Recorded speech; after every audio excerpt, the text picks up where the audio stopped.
Today on Monkey Life, Chimp Kalu, recently rescued from South Africa, struggles to recover from surgery. It's sort of 2 steps forward and 3 steps back sometimes. But despite the best efforts of the team, Kalu takes a turn for the worse. It's a tough one, and when it doesn't work out, it's heartbreaking. And the team stump up a wriggly feast for the squirrel monkeys.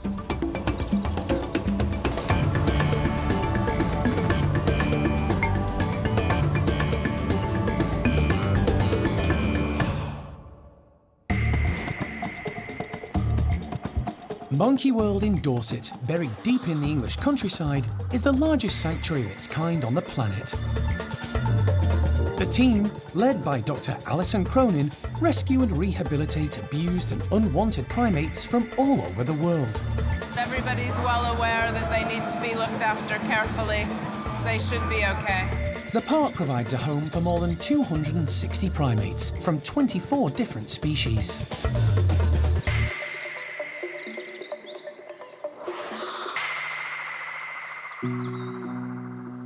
It's almost a week since chimpanzee Kalu underwent major surgery to have her gallbladder removed. The operation went well, and Kalu has been recovering on her own in one of the bedrooms at Brian's house. The primate care team have been closely monitoring her progress. We did some behaviour work with Kalu prior to the operation, getting her to present that front area, the chest and the stomach, so that we've been able to check it daily. And actually at the moment it looks really good. There's no breakdown. She hasn't really been picking at it. There's no obvious inflammation, certainly externally. So we're pleased with how the wound looks. It's just trying to gauge her level of comfort. She is on some pain relief, which we try and get into her first thing, but she is still very weak, and you can see when she sits up that there is some discomfort there. Kalu needs to build up her strength, so it's important she gets her appetite back. But the chimp has always been a fussy eater, and in addition, she has diabetes. It means the team have to be extra careful what they give her. The primate care staff who are looking after her on a day-to-day basis have just been so creative with the things that they've been offering her. You can see now she's just picked up a bit of ribena with some avocado. They're all good foods for her because they've got a good amount of calories. So, you know, things like oats and rice, if she will take them. She likes a tuna sandwich with wholemeal bread, so that's good.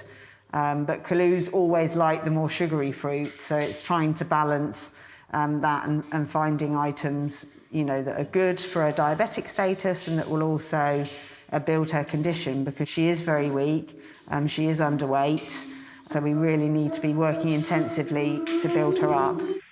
Kalu is currently being kept apart from Brian and the rest of the group, although she can see and communicate with them. They can be a boisterous bunch, and the team want her to have time and space to recover, which means no close interaction with the others for now. Our goal is to integrate her into Brian's group as a full-time member of the group, and we're really some way off of that. And I think at the moment we're just taking it each day as it comes, and it's sort of 2 steps forward and 3 steps back sometimes. But we're committed to getting her better and getting her into a better place physically. But it wasn't to be. Just a few days later, despite all the primate care team's efforts, Kalu's condition deteriorated. What little strength she had left appeared to evaporate.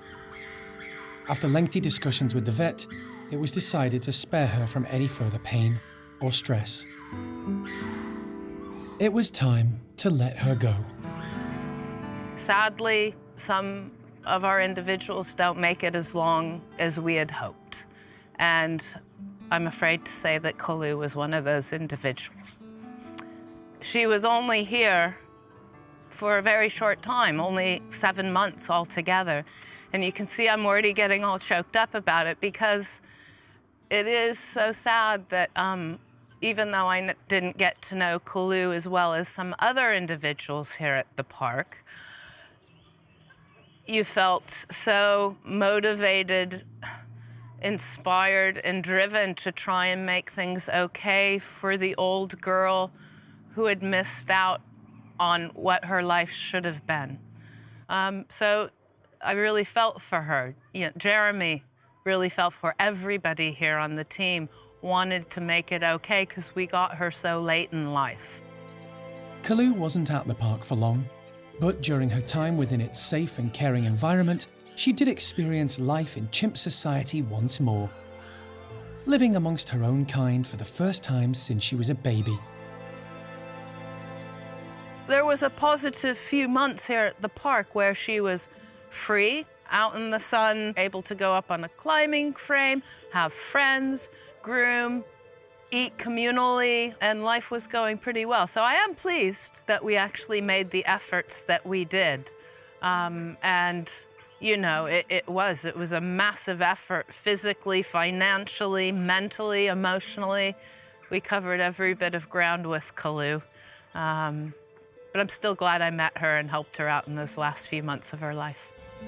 A post-mortem confirmed there was nothing that could have been done to save Kalu. All of Kalu's internal organs were adhered to each other, showing that she had had infections and/or traumas throughout her life that damaged her body and damaged her internal organs and their functioning. So it's a tough one, and it makes me very sad. You know, you get invested, you get involved, and when it doesn't work out, it's heartbreaking.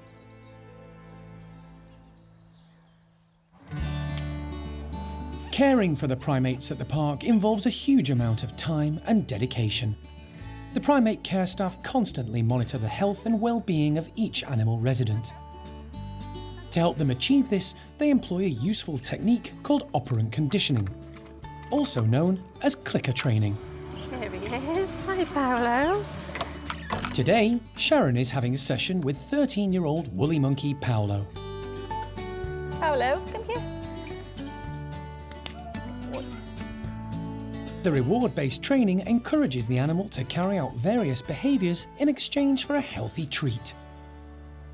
So the aim is to be able to do a full body examination basically with the animal, choosing to actually offer body parts that we ask for. So if in the event that there's injury and they can come over, you can ask them to turn around and then we can have a good look, make sure everything is fine. If there are any injuries, we can properly assess them.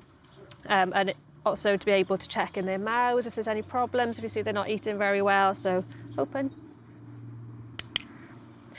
So yeah, it's just basically good practice for all the animals to have that relationship with us. We were able to ask for them to sort of present different areas and, like I say, just reduces stress in the long run. These sessions are entirely voluntary for the primates. But Paulo, who was hand-reared after being rejected by his mum, is an enthusiastic pupil.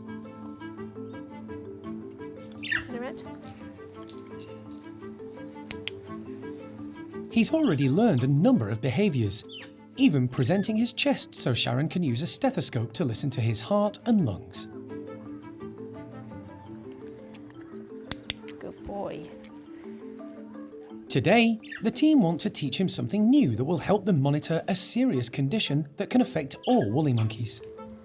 High blood pressure in woolly monkeys is quite a common issue, and it can lead on to other illnesses. So what we have been trying to do is train them to present the tail.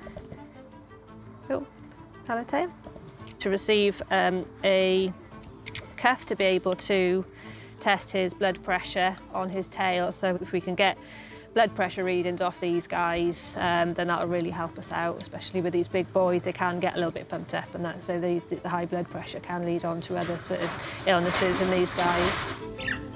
It's early days, but the building blocks are being put in place to benefit not just Paulo, but many primates at the park.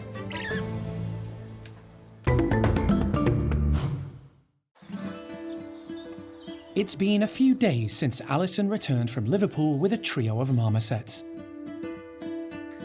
The three were a timid and frightened family, and very little was known about them. The primate care team have worked hard in a short space of time, getting to know them and treating them for ailments such as mites. They've also put them on a healthy diet, Already, the new regime is paying dividends. So we have seen some improvement. They are starting to come over to PCS. They are taking food from us. So we have seen that improvement in their confidence. But really, it's completely at their own pace. We won't push them to doing anything. We are trying to get them into some kind of routine so we can manage them in the room. So we would like to move them to one room so we can clean out the other room. But really, if they're all in one room, we'll take the other one. It's not as important as yet. We just want them to be confident and comfortable with us, and then we'll start trying to bring in some routines with them as time goes on. Initially, Alison was told the trio were made up of an adult male and his 2 children. What's actually happened is we've actually got an older female, not an older male. So we've got the mum and then we've got the twins. So we kept Maggie as Maggie because that's what we're told her name was. And then our older female is quite unusual looking in the fact that her ear tufts, instead of sticking out like a lovely fan around her head, they go straight upwards. A little bit like Marge Simpson's hair. And as we had a Maggie, we've now got a Marge. And because we had a Maggie and a Marge, we've now got a Bart as well. So the names are Marge is the mum, and then we've got Maggie and Bart as the twins. Karen is so pleased with how they're progressing that today the 3 marmosets are being introduced to a whole new world. Now we're about to let them outside for the first time, and we think probably the first time in their lives. They've probably never been outside at all, so it's going to be almost sensory overload when they come out here. Obviously, there's going to be other animals around, there's going to be lots of different noises around. So it's going to be probably quite overwhelming to start with. And again, it's all in their own time. We weren't going to make them do anything or force them into doing anything. We'll just wait and take it as slowly as they want to go. The slide to the outdoor enclosure is opened. But it takes a while before any of the marmosets realise what it means. It's Mum Marge who's brave enough to be the first to poke her head out and take in the wonderful new world of the great outdoors. Hello. Oh, you little cutie. Look at you.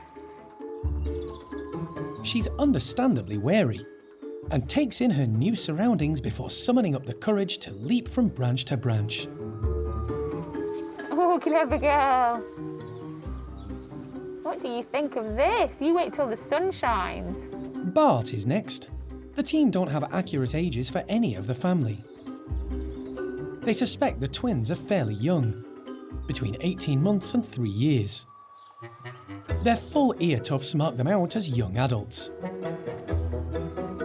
Mum Marge is obviously older and more confident, but with no background information and coming from such poor conditions, it's impossible to guess her age. All 3 have summoned up the courage to go outside. Maggie is the most cautious, staying near the entrance and not venturing too far. So we're happy when they come out, but then obviously we want to see them go back in a few times, and then at least we know that they know where they're going. So that's good.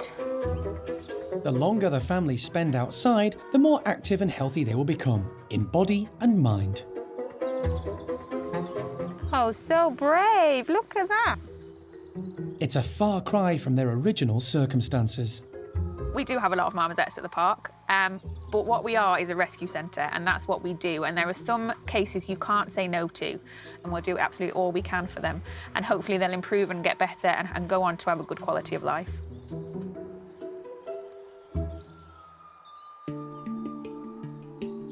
Unfortunately, the background of this family of marmosets is all too familiar.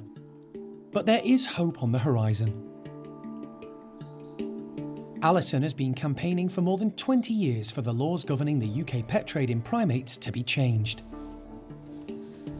At last, there appears to be real progress. We've been here so many times over the years, but it would appear that the government is finally going to take notice and make changes in the legislation to protect primates that are kept privately as part of the pet trade in Britain today. So it's fantastic news. I'm very pleased, very happy. This is the furthest we've gotten so far, but at the same time, I'm trying to stay focused on the detail. Following public consultation, the current government has announced future new legislation to control the UK trade in pet monkeys.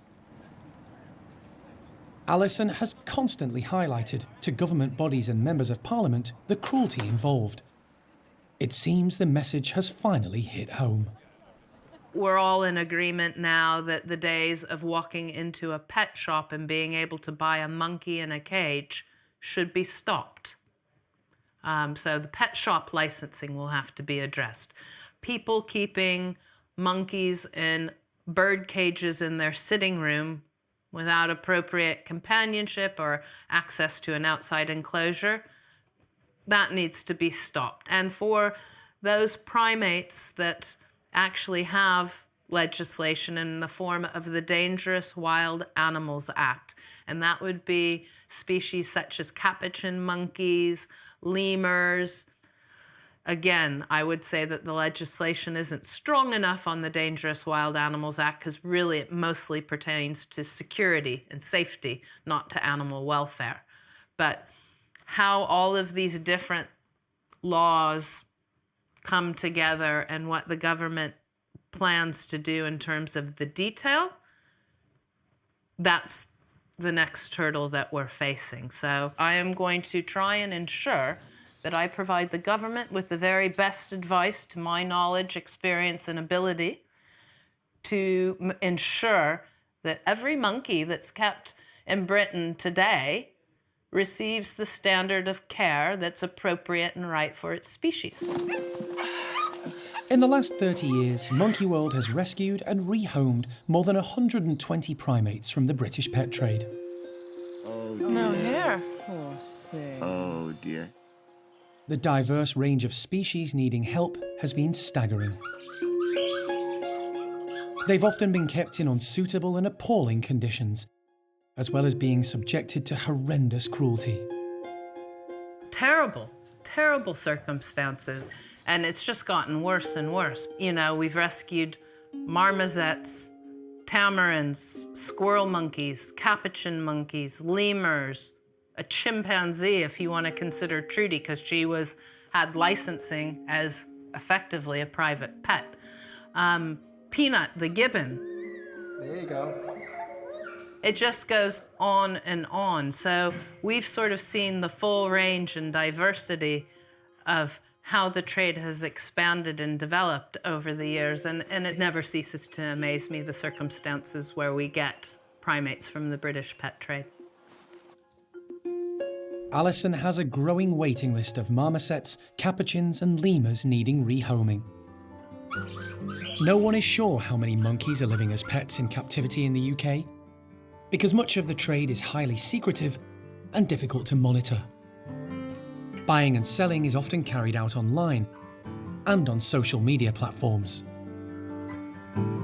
She's hoping the new legislation will finally put an end to this cruel practice.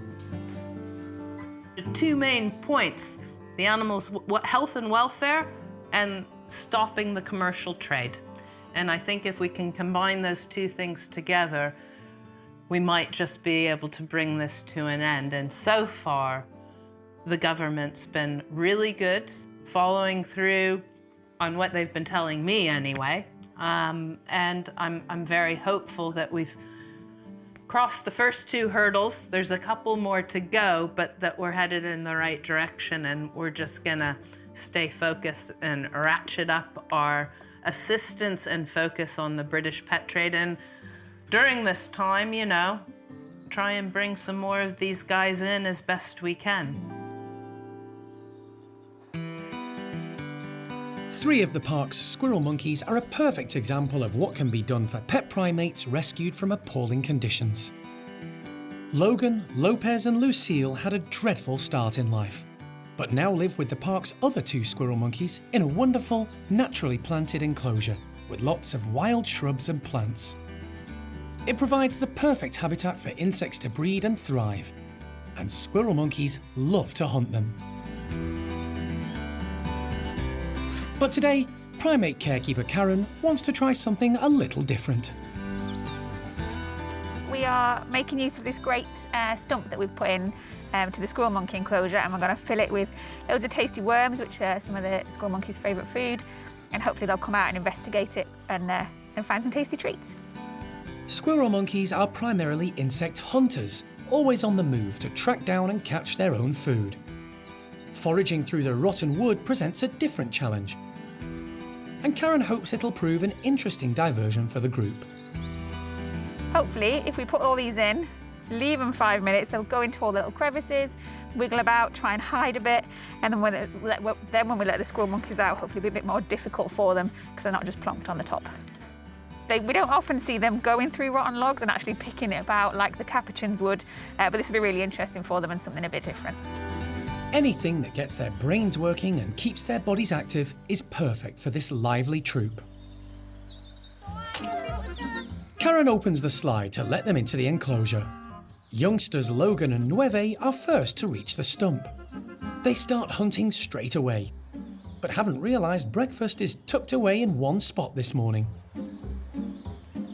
It's Lucille, normally the shy one of the group, who's first to spot the grubs and move straight in. But she's not on her own for long. Seconds later, the squirrel monkeys are swarming over the stump, and a feeding frenzy begins. But elderly Lady Turvey is missing out on the feast. She's not been very well recently and is quietly sunbathing elsewhere in the enclosure. But the rest more than make up for it. Squirrel monkeys have incredibly dexterous fingers, nimble enough to help them get into the tree stump's tiny cracks and crevices and wheedle out all those grubs. The group is made up of 3 common squirrel monkeys. Logan, who's the biggest, Lopez, always on the go, and female Lucille.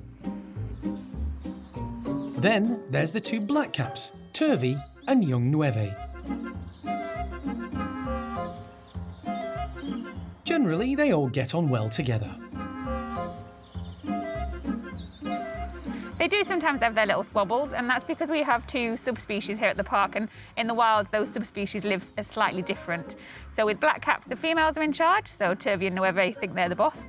But with commons, it's the boys that are in charge, so Lopez and Logan think they're the boss. So every now and again, we have a little bit of a try to figure out who's actually in charge, and I still don't think they really know, but they live quite happily together most of the time.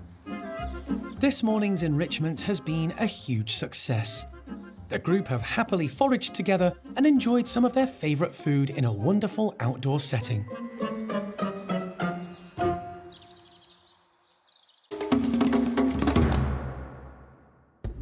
Next time on Monkey Life. Wildlife vet John Lewis examines Chimp Jester, following concerns about a strange lump on his lower lip. I need to get some good pictures of this for the pathologist. And, is this sheet showerproof? Orangutan Arme takes cover from the rain.